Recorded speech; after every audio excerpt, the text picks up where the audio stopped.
Hello, it's Joseph from Gorilla3D.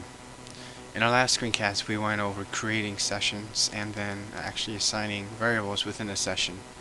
In this screencast, we're going to be going over destroying sessions. So the first thing we're going to do, and again, if you don't have this code that I'm looking at right now, you can access it from the right link that I have listed, or you can go through my previous tutorials and build the code from the screencast. Okay, so the first thing we're going to do is create a link. And a simple anchor tag, and all we're going to do is add a question mark and then say log out equals 1, and this is basically a perimeter, and then we assign that a perimeter a value, and the question mark without the actual file name, and this implies that it's the same file, so we can do test3.php since that's the file I'm working in, question mark log out, and then I'm going to say log out here, so we actually have a link to click.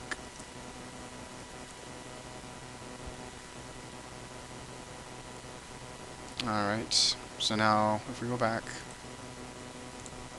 and we log in, so our password, username and password is Bob, and then 123, and now it says you successfully logged in, and then it says it gives me log out. And I have the logout value here, but nothing happens. So now we're going to create some functionality for that perimeter that we set. It's going to go ahead and it doesn't matter where we put this within the file, as long as it's before we actually start executing our HTML code. So I'm going to do it just right before our actual assignment of the sessions variables, and let's go ahead and create an if. And in this if, we're going to check if the get is set. So get logout, and then the first thing we're going to do actually reassign all of our session variables to nothing. The best way to do that is do underscore or $_ session, just like how we were to assign one, and then we type in array. The next thing we're going to do is destroy the cookie that it assigned on the user's computer. So we're going to create another if statement within this one, and we're going to say if cookie. Notice it has the underscore and caps just like session, and square brackets, and we're going to say session underscore name, which is a function.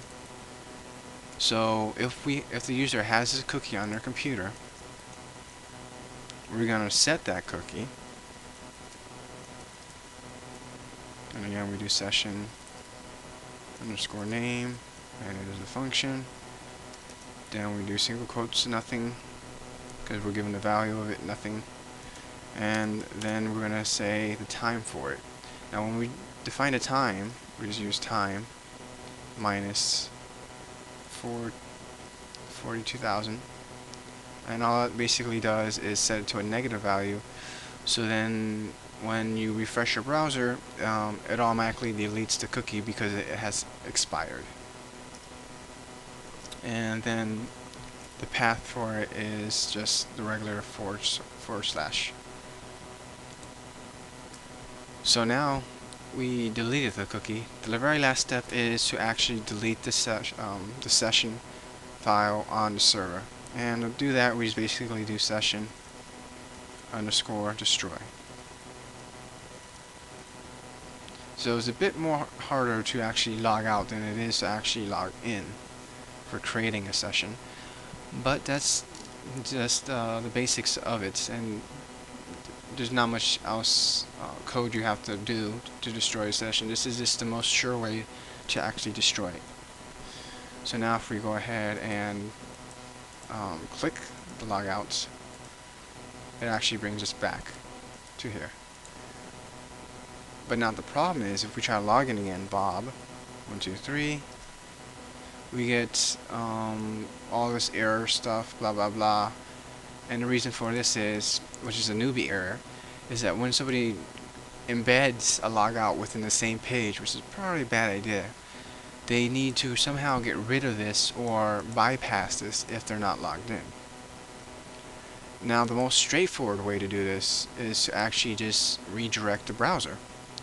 So now we're going to just say header, and this modifies the header code that we send to the browser when they come to our website. And so if they go to logouts, we're going to redirect by using location, and we're going to say go back to test3.php.